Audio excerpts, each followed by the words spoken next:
Quisiera hablar de la importante cumbre del G20, porque la pandemia del COVID-19 ha puesto a prueba a las instituciones mundiales y a los gobiernos de todos los países. Desde hace unos meses es intenso el debate sobre el mundo que surgirá de este complicado escenario que ha costado cientos de miles de vidas y cuyo desenlace es aún incierto. Algunos pensadores sostienen que de esta enorme crisis podría surgir un mundo mejor, más justo, igualitario o mejor preparado para enfrentar desafíos que involucran a toda la humanidad como el cambio climático. Otros, instalados en el pesimismo, sostienen que la pandemia no solo profundizará la pobreza, la desigualdad, sino que podría dar paso a regímenes cada vez más autoritarios. En este complicado escenario, los gobernantes tienen la enorme responsabilidad de proponer e impulsar caminos que, en lugar de ahondar los problemas, contribuyan a resolverlos en el marco de la democracia y las libertades. En esta ruta se inscriben las intervenciones del presidente de la República, Andrés Manuel López Obrador, en la cumbre del G20, un espacio de privilegio para la discusión de los asuntos planetarios que reúne a las naciones industrializadas y de desarrollo medio. Este grupo representa el 85% del producto global y el 75% de la población mundial y del comercio internacional. Y México es uno de los miembros de este grupo conocido como G20. Su propósito es lograr la cooperación económica, financiera y política entre los países que lo integran para construir consensos, para construir políticas públicas que resuelvan los desafíos de la humanidad. El presidente de México participó en la cumbre y propuso, entre otras cosas,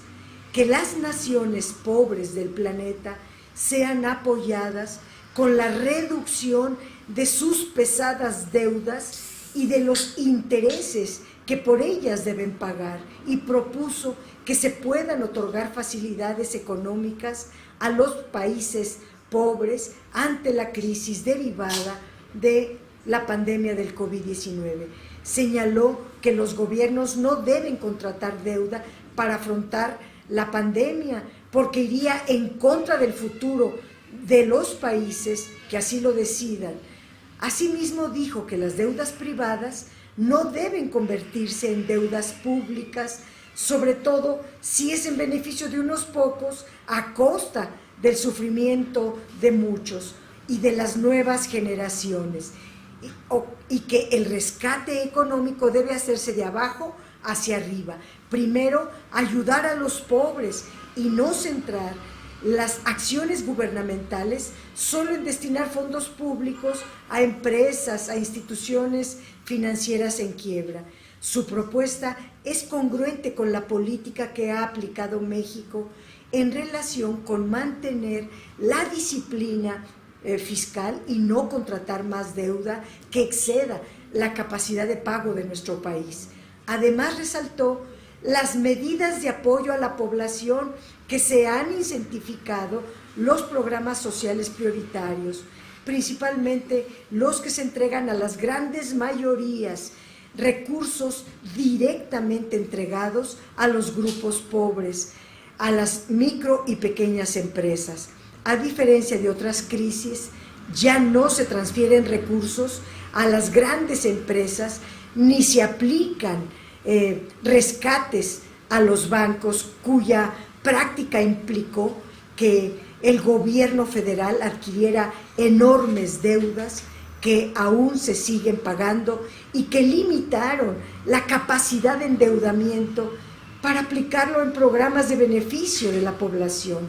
Uno de los resultados concretos de la cumbre fue la decisión de apoyar a los países más pobres con el diferimiento del pago de su deuda, lo que indudablemente va a significar un alivio en el corto plazo. Sin embargo, el presidente de México propuso algo muy trascendente, que es condonar una parte de la deuda, lo cual sería vital para nuestro país, ya que la deuda pública pasó de representar 48.5% de nuestro Producto Interno Bruto al 51.1% del PIB. Cabe señalar que aún sin haber gastado este gobierno un solo peso de deuda pública, la deuda creció porque se redujo la economía y porque más del 25% de la deuda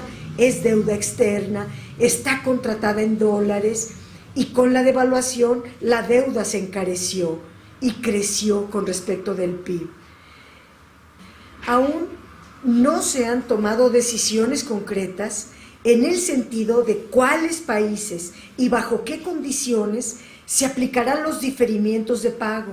por lo que México debe de estar muy atento para darle seguimiento a esta resolución. En el caso de México, aparentemente las afectaciones más importantes a nuestra economía ya pasaron en el segundo trimestre. A partir del tercero, empezó a advertirse signos de recuperación, pero aún no son lo suficientemente contundentes para aseverar que se ha logrado ya superar la crisis. Por eso, el condonar una parte de la deuda de México sería una solución de enorme trascendencia. En el transcurso de los meses de la pandemia,